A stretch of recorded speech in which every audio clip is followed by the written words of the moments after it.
life, sex, goals, and oh, hell knows, this is Midlife Craving. And we're back. Did you need a cold shower too after that last episode? So many of you reached out to me after that ending with hot dog, and let me just say, it was hotter in person. Okay, it was. You had to be there. I'm sorry. I'm not sorry. It was hot and amazing and so much fun. And I'm glad you enjoyed it too, even if it was just a little bit. I know. On today's episode, I'm going to be exposing myself in a very different way. And I'm feeling pretty vulnerable just thinking about it. But I really think it's important to not just share the fun, exciting, and sexy stuff here. You know, I tell people all the time, my life is so much more than what you hear on this show. This is mainly a highlight reel. And listen, my life is fucking fantastic majority of the time. Okay, it is. But I struggle, you know, I have things to work on. And today I'm discussing my quest to open my heart again. I joke about my Tin Man status, you know, not having a heart all the time. But it's actually, it's not really that funny. And it's definitely not working for me anymore. I feel like I'm craving an intimate one-on-one connection. I've been saying that a while, and I truly want to attract, you know, a confident, secure, successful, tall, dark, handsome, hilarious, hardworking, respectful. Like the list goes on and on and on. I could talk about it all day for Mr. Perfect. But you know, I really want to find a primary partner, and the ice cold energy and the Fort Knox that I have built around my heart is not helping that. My amazing friend, Beth Miller, is back, and she's helping me remove those walls, even if it's brick by brick. She has some great tips and even some homework to help me move forward with my goal. Enjoy the show, Cravers. I want to welcome back Beth Miller to the show. You guys might remember her from an earlier episode. Beth, do you remember what episode it was? I don't remember which number, but oh my it God. was a good one. I should, yeah, maybe like 10 or 15 episodes ago. There's so many now, I cannot keep track. But Beth is on Instagram at Soulify Wellness. And you can also check her out on her website, soulifywellness.com.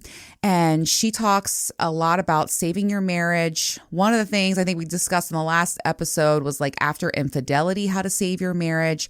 And she has amazing guides that are free on her website and on her Instagram. So head over there, check her out. I feel like we can all use a lot of what you talk about. Oh, I'm so excited to be here. This will be a fun conversation today. Yes. So what we're going to focus on today is something that I feel like I've been joking about this for a while now, and it's actually not funny, but I call myself the Tin Man because I feel like I don't have a heart anymore.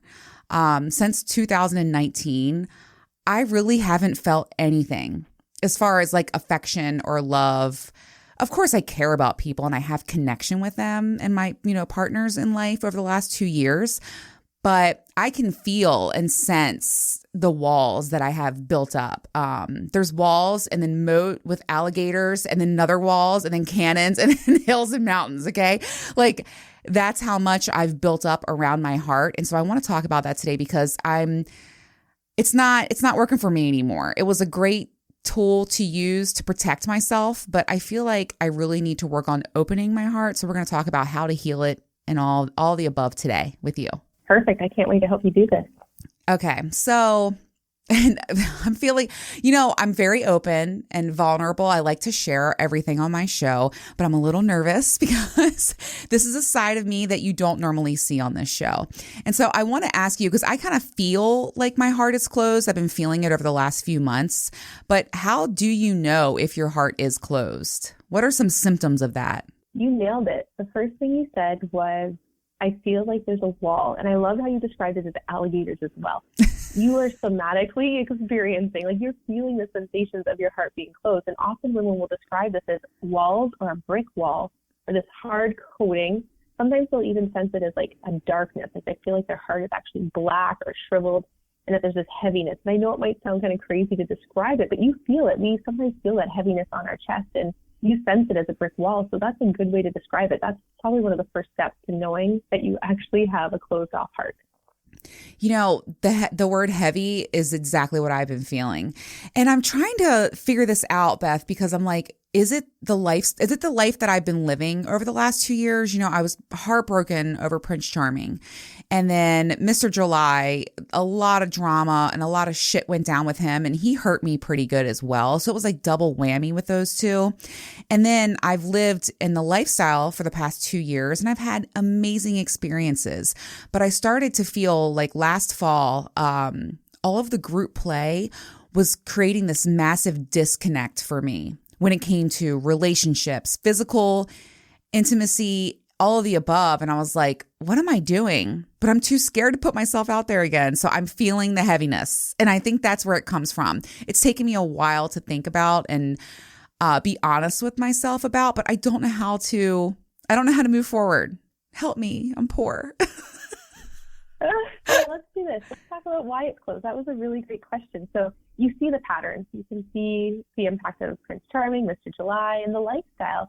So you see that, and now we're trying to figure out why is it so close. You used a really important word earlier. You said, I feel numb. I'm feeling like I'm not feeling at all. So it's like love's not leaving you and love's not coming back in. Mm-hmm. This is a thick wall that you have. And if we were to go right back in time, like Adrienne, you were born with an open heart. It was open. And sometimes we unknowingly go through life, and it's our situations. It can be our parents and how they loved us. It can be friendships. It can be our teachers. It can be religious figures. It can be life in general. Things happen to us, and it starts to feel unsafe. It's unsafe to give love because maybe it's not received, or it's unsafe to receive love because then we get hurt. So it can be as simple as something suddenly, like a trauma happening in our life, where we're like, whoop, closed. I can't love. It's not safe. It hurts too much. Or it can slowly close over time. And often it can slowly close through adolescence or childhood. But a relationship, like a really tough relationship that might have some emotional or physical abuse, can really close a heart. Okay, that happened. That's a really good way to describe what happened to me. I feel like, my childhood, I had, everybody comes from something in their childhood that you have to overcome. And I worked really hard going to ACOA classes, stuff like that, to heal past trauma. And I definitely feel like I've healed that. But then when it comes to choosing men, I sometimes joke with Katina because I'm like, I lost the lottery when it comes to men, but the best friend, I won. And I want to win when it comes to relationships as well now. Like, I'm tired of not having the lucky sevens hit when I'm choosing a man. And I think another thing I want to mention is that I don't trust myself, and I want to earn and gain the trust with myself to choose someone and allow myself to be open again. But I don't know how to do it. I can talk about it. I don't know how to do it. And it's impacting me for sure because I feel like I'm just out here being a man eater, and I don't want to be that way. It's tough. It's really, really tough. I'm not trying to get too personal because my life involves real people, but I've had a couple of instances lately where someone has expressed feelings for me, and I'm like, nope. And I'm not trying to be cold and icy, and be the Tin Man, but I genuinely just don't feel anything, and I don't want to hurt anyone, It's tough. It's been a vicious cycle for the last 2 years. Do you want to feel again? And that's one of the questions we have to ask ourselves. Do I want to lift this wall? Am I ready to do so? Am I curious? Do I want to experiment with even taking down 1 brick or 2 bricks just to let a little of in to see how it feels? Like, is this something that you want? Or is there, if not, what's the emotion there? Sometimes it's fear. Fear can often be what locks and closes off the heart. Fear for sure. And also, this sounds maybe ridiculous, but I feel like I don't want to feel dumb again. I don't want to fall for something again. When I think about letting someone in, I think, what are they going to want from me? What are they going to try to take from me now? That's really bad. But I will tell you, good that you said that. Go ahead, Beth. I'm sorry I cut you off. That's all right. No, it's really good that you said that. Like, those are beliefs. I want you to keep going on that tangent for a second, because you have this belief, I've lost the lottery when it comes to men. I don't want to feel dumb anymore. What will they take from me this time? Like, those are all beliefs that are like, whoop, sealed that heart right off, because I don't want to feel those other feelings. So if I don't want to feel dumb, whatever that feels like, I definitely can't feel love, because if I feel love, then it's going to lead to me feeling dumb. So I'd rather not feel love so I don't feel dumb. Yeah. What do I do? What do you do? That's a great question. So what did you do? Do you want to get into this? Do you want to start with what you do to open your heart, or do you want to open up a little bit? Okay. So first off, I should talk about, like, right now you're feeling numb, right? So you can't accept love fully. Like, your heart is closed off, which also means you can't give love fully. So somebody, it sounds like, gave a bid to you. They wanted to express some love towards you, and you're like, nope, don't want to feel it. So we got to figure out maybe past times where you felt dumb. And we can look back to Prince Charming, your adolescence, Mr. July, where you maybe felt dumb, and for whatever's happened in that relationship, them loving you, and then you felt dumb that it didn't work out, or they've taken advantage of you. So we have to go back to those times. We actually want to heal those times. We have to go back into some of those painful things. And I know you said you've done some trauma work on healing past relationships, but have you done a lot of work with Prince Charming, Mr. July? Or do you think that's still an area that needs to be explored more? And not that we're going to do that today, but that could be one of the keys to you opening your heart, is working through some of the Mr. July and Prince Charming trauma. I think that's probably definitely it. Everything happened so fast with, and it was all like at the same time. There's a lot, like it was a hurricane, right? And then I stopped the hurricane, cut everything off, and then everything just landed where it may, and it's been sitting there since. I don't look back. I just want to move forward. But I'm realizing now that I can't ignore what happened to me and how I felt about it. Because it's impacting my future for sure. So yes, that is definitely a real thing. And I know we can't get into it today, but maybe you can give me some things to work on to get myself there. Yeah. So the first part would be awareness. Like, you have such an incredible way of describing how you're feeling. Like, I love how you said it was this hurricane of things. It's left things lying there, and I moved forward. So we need to have awareness of what you left lying there. And I know, based on that these are real people, you can't go into all this, but if you want to share anything around what's still lying there, that's what we have to have the awareness of, what is lying there. And a lot of times it's emotions. Like, we've left hurt, we've left feeling like a failure, which is a belief. We've left feeling out of control, we've left feeling. So I don't know if you want to, is that too much if we go into some of that? Like, what did you leave behind? Or do you want to skip that? No, we could, I like I said, I'm wide open here. I'm trying to visualize what it is. I think I was really heartbroken over Prince Charming. And that relationship took a long time to end. I honestly should have ended it sooner. I think I was just really heartbroken about that. And I think, Mr. July really disappointed me and fooled me really, really well, and played me hard. And so that hurts, and I feel like I fell for it a couple of times. So I have definitely anger and resentment towards him. But and I was going to say to you, I sometimes feel like I didn't have closure with him, because my last thing that I did was slam the door in his face and then texted him and said, RIP to me in your life forever. That was it. I don't need closure from anybody else, but I need to get it with myself. And so I'm trying to think about the things that are lying there and make them tangible, but it's kind of hard because I really don't know. This is when a journal becomes a wonderful thing. So I would encourage you, grab a journal and write down some of the things. What did I leave behind? And you already, just off the top of your head, have some good ones. And you can write down the emotions. Emotions are really important, but also the beliefs. And so the beliefs are, I'm angry at him, but I'm maybe feeling out of control, or life is always hard, or relationships are always hard. Maybe you left that behind, or I'm not seen, things never go my way, I'm a failure, it's hard for things to change, or life is difficult, I'm not beautiful enough. There's all these beliefs that can come up that we need to process, because those beliefs are keeping you stuck. Those are keeping the wall closed. They're like the little army that's blocking your heart. I'm a failure, or I'm a failure in relationships, or I'm just not good enough in relationships. These things could be closing off your heart. And whether those ones are ones that you actually relate to, but we have to figure out what is blocking the heart. And often it's the emotions, often it's memories, and often it's beliefs. And so slamming that door, that visual, might be something we need to go back to. And so I use the process of hypnosis to go back and heal this stuff, but there's things that you can do on your own. And the first one is really getting into every memory. We have to be our own detective, and it's uncomfortable, but you have a choice here. Do I want to live life with a closed heart, or do I want to go into some of these emotions that I left lying on the floor and just move forward? They're here. What we resist persists. And so this will continue to haunt you or persist if we don't start to address it. Okay, so I'm loving everything you're saying. And I want to okay, I think that I need to make a distinction between emotions and beliefs. So and I think I need to write those down for each situation that is holding me back. And I think, my marriage, that's not even a question. I don't even think about that. But Prince Charming and Mr. July had big impacts on my life and my, emotional status and in relationships and stuff. So I think I need to dissect, what is the emotions that I feel about them? What is the beliefs that I have from what went down with them? Yeah, one is I can't trust people. That's a big belief that might come from them. Yeah. I can't trust, therefore I can't love.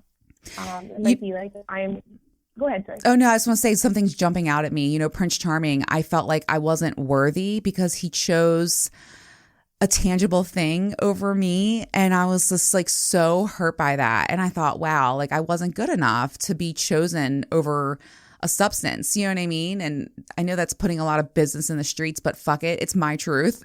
And that's how I felt about that. And so that's a big belief that I have from him. I'm not worthy because look what he chose over me, Oh, Adrienne, I love that you shared that. You actually took the words out of my mouth because one that comes up is may not feel worthy of love, you may not feel good enough. And every one of your listeners knows how confident and amazing you are, but to open up and share, yeah, it took a hit to my confidence. It made me feel that I'm not enough. That's a huge thing that somebody else did. He had the on and off switch to your confidence of feeling good enough. Yeah. Yeah, that just so I think that's a good thing I need to do is write down emotions and beliefs that I have from both of those situations in my life. And that will give me some clarity and I can work on those. This is very good for me. I'm taking notes. Perfect. So we have the awareness right now. We know some of the situations that have happened in your life. So we have this, and you can write down the memories too, the slamming of the door or certain things that you're playing over in your head, the ruminating thoughts, when he said this or when he did this. Or when I did this or said this. So awareness is really important. We're going inward. We have to acknowledge your truth. And sometimes we want to avoid the truth, but we have to acknowledge it. And the truth is, he made me feel like I'm not good enough. And so what are those emotions? Just as a recap, what are the emotions? I sense fear. I sense I can't trust. There may be some shame and embarrassment there. We can go into that as well. There could be any guilt. This anger, sadness, it's usually a huge cocktail of emotions. And those emotions, those beliefs, those memories or traumas are blocking your heart along with attachments. And attachments, unhealthy attachments to those people. I really want to talk about attachments and I want to talk about attachment styles. I want to see if you can figure out what mine are because I see about them. I've heard about them and people talk about them on TikTok all the time and I just swipe because I don't like talking about my feelings. So let's talk about that because I'm interested to learn and maybe that can help me move forward as well. Yeah, let's do it. So Adrienne, there are 4 main types of attachments. So let's dig into those 4 to see which one you are. Okay. Ultimately, the main one that you want to strive towards is what's called a secure attachment. So that's you're feeling healthy in your relationship. You feel you don't feel distressed when you're alone. You feel supported in your relationship. You feel like the world around you doesn't have, like I just mentioned a moment ago, the on-off switch to your happiness. So that one is ideally the one that you want to have. But I'd say most people in the world don't have that. Most people fall into the category usually of an anxious attachment or avoidant. Avoidant attachment often means you're pushing people away. It means you may struggle to communicate your needs directly, or you may act out, or you might just nope, you've done me wrong, I cut you from my life. The other one is what I call anxious. Anxious is often a very sensitive nervous system, a clingy nervous system where you're feeling like you need validation. You need to know someone's always there for you. If you sense your partner pulling away or they're mad at you, you feel like you've done something wrong. Even their emotions, if they're having a bad day, it makes you feel like you're having a bad day and you've caused it. So anxious attachment is often very clingy. And you're I need you. While avoidant, they're often nope, don't get too close to me if you're going to hurt me. And what's really interesting here is anxious attachments often marry or get together with avoidant attachments. And the reason this happens is because avoidant, they know that the anxious attachment's not going to go anywhere because they're so clingy. Because often when you've been avoidant, you've been hurt in the past. Often avoidants have very closed hearts because they've been hurt. They're very independent. They've been hurt in the past, so it's not safe to love. Anxious, they're nope, that anxious isn't going to go anywhere because they're so clingy to me. And so it's a really interesting dynamic that the two have. Ideally, we all want to be secure.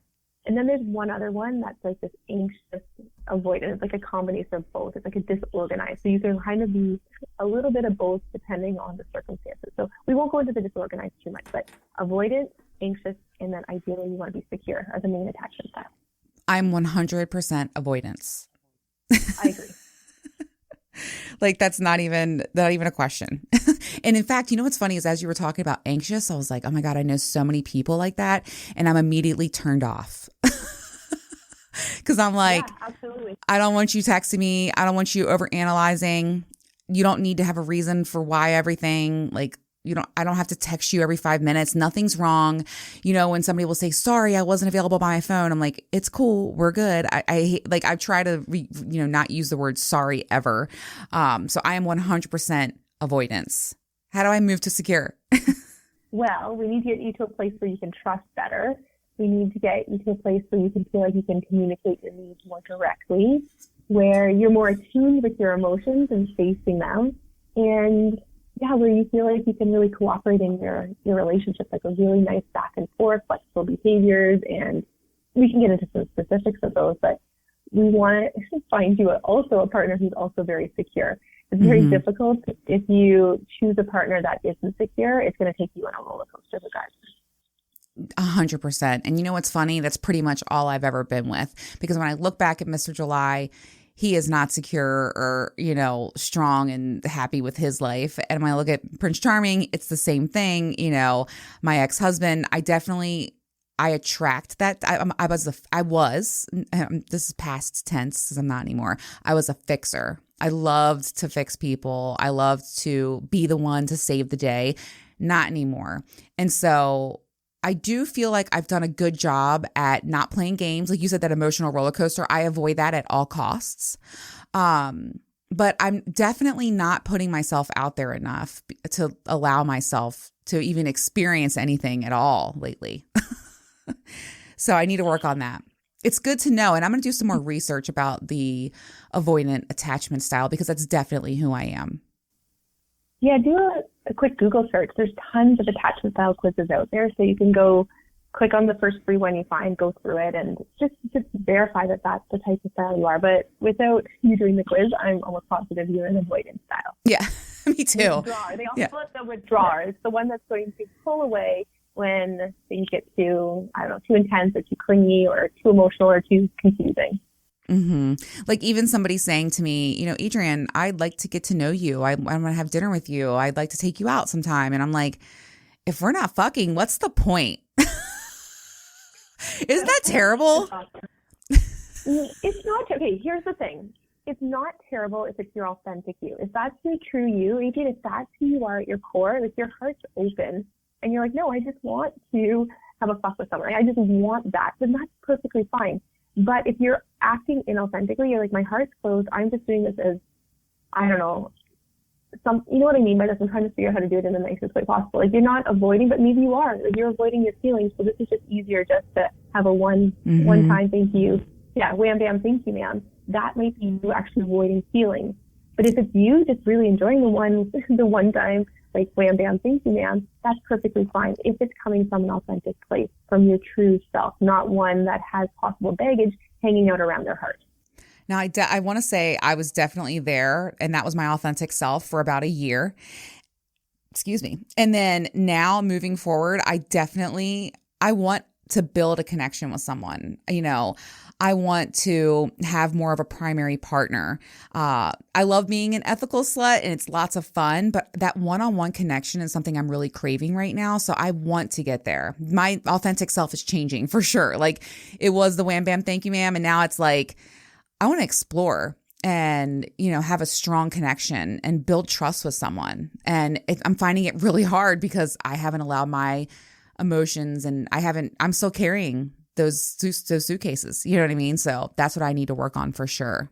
Yeah. And Adrienne, I would have described you that way too. I think when we first met, it's almost been 2 years ago, I remember my first message to you being like, you are an inspiration for all women. I love how you own your sexuality and you are in a very empowering place. But now you can see how stuff has happened. Prince Charming, Mr. July, and maybe you're in a place of drifting away from your authentic you. Like your heart is closed and often we don't realize those patterns until we get to a place where like, yikes, I feel really empty right now. I don't feel satisfied. I don't feel good. But it's usually a slow drive away from who we were as authentic self. Moms will often describe this. Like before you have kids, you're like, yeah, I felt like amazing in my college years. I felt great. I was doing this activity, this sport, visiting with friends, going to lunches. Then you have kids, and then it's like 5 years later, you're like, who am I? Yeah. And so this is a similar pattern with you, but when it comes to love and relationships. Mm-hmm. For sure. So I know we've given me lots of examples, and we're talking about, I'm going to think about my emotions and different beliefs that I have. And I'm even going to revisit some memories, which is something I don't like to do because I'm like, I just want to move forward. But I'm realizing that I can't move forward if I don't accept what happened in the past and really feel those feels and then move on. But how do I open my heart? Just do the work? Yeah, it's getting real with yourself, really. It's that awareness, acknowledging your past.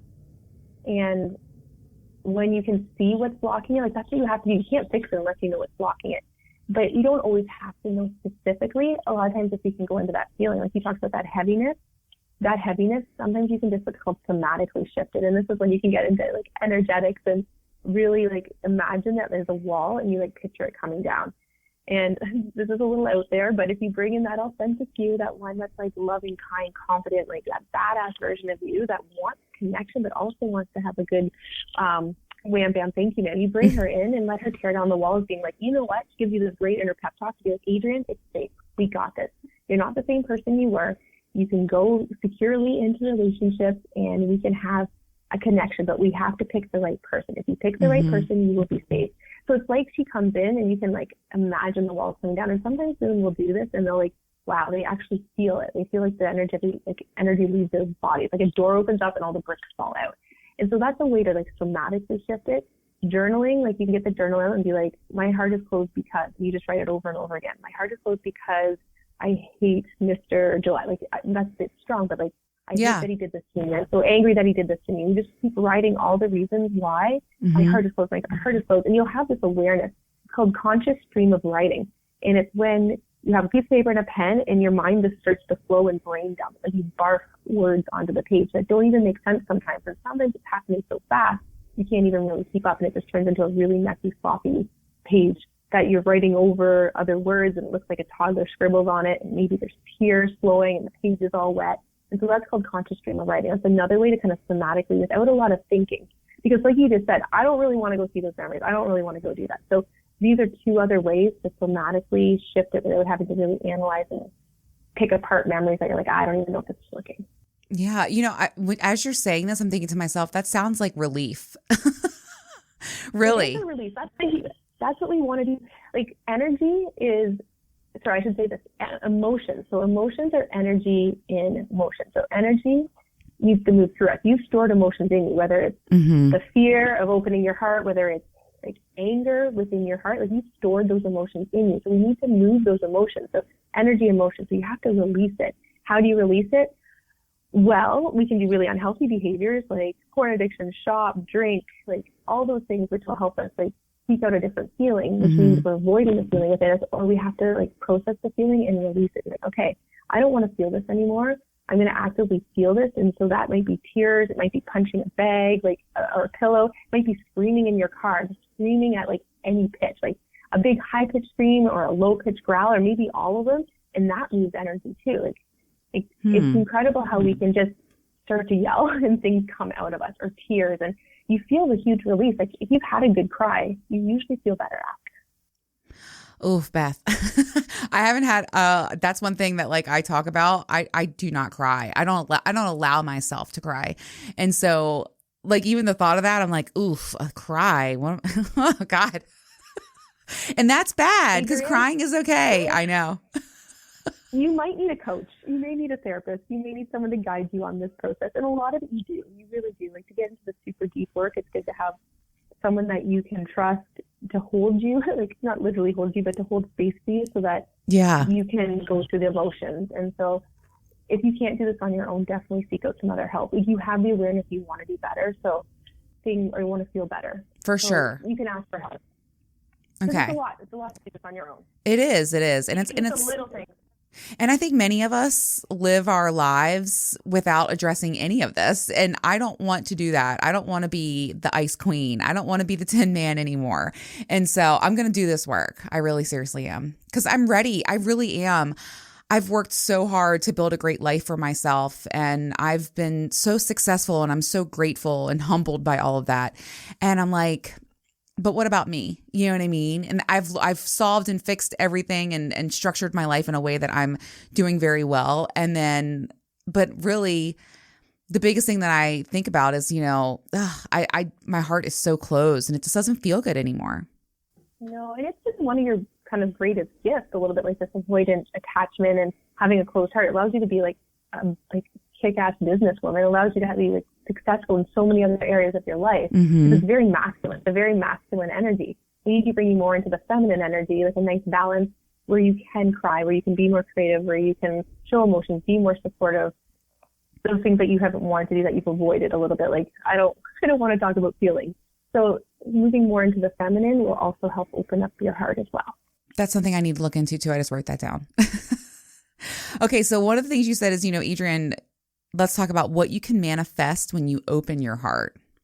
What can you manifest when you open your heart? Well, what is it that you want? It sounds like you want more connection. That's what you're going to manifest. That's what you want. So I can't tell you specifically what you'll manifest, but it's often exactly what you want. We always say, if you have a desire in your heart, like for a healthy relationship, to have a partner, have a teammate that you can share your life with, if you have that, it's yours to have in your hands. You just have to figure out what's blocking it. And right now you have this huge wall around your heart that's not allowing the love flow in or love to flow out. So to bring down that wall, your heart will actually come out and you'll be able to attract it. So it's like law of attraction. So if you have the vibration of like, I'm worthy and desire to be with a partner and have this connection on like maybe a deeper level, once you have that vibration and that worth, because part of you said earlier, I'm not good enough. If you have some of those beliefs, so maybe you don't even feel worthy of a partner that's going to love you the way you deserve to be loved. And so when you get to a place of full worth, like, yeah, I deserve an incredible partner who's secure financially, emotionally, he's intellectually at the level I want. If I truly believe I'm worthy of that, then I'll get it. It'll just come into law of attraction. And I believe in that stuff. So need to work on that. Because you can't get in, whatever you put out is what you're going to get back. And right now I'm putting out some real tough vibes when it comes to relationships. So yeah, sure. So Adrienne, here's what you can do. Number one, you're going to buy a journal and you're going to start to write in it. Whether it's that conscious stream of writing I told you about, it's just feelings coming out. Like, I feel angry because I feel angry, blah, blah, blah, blah, blah. So you write conscious stream of writing in your journal. You can start to have that awareness. So just really checking in with yourself. Say, I'm feeling angry right now. Am I avoiding this feeling? I don't want to feel it right now, but that can be your awareness. The awareness is, yeah, I'm angry, but I don't want to feel it. So you just push it to the side. So get a journal. Just start to take note of your feelings, things that are coming up. Number 3, go to my website. So soulifywellness.com, and on the page, there's a spot to download a free hypno journey. So a hypno journey is like a deep meditation on steroids. And so the one you're going to grab is called the True You hypno journey. And so it'll allow you to connect with that authentic you that you once were. And you'll probably actually change her a little bit. Like, your authentic you will probably be a little older than you are now. She's like wiser and takes a lot of the characteristics from your past authentic you. That one that was like unapologetic you and like had this incredible energy, but her heart was more open.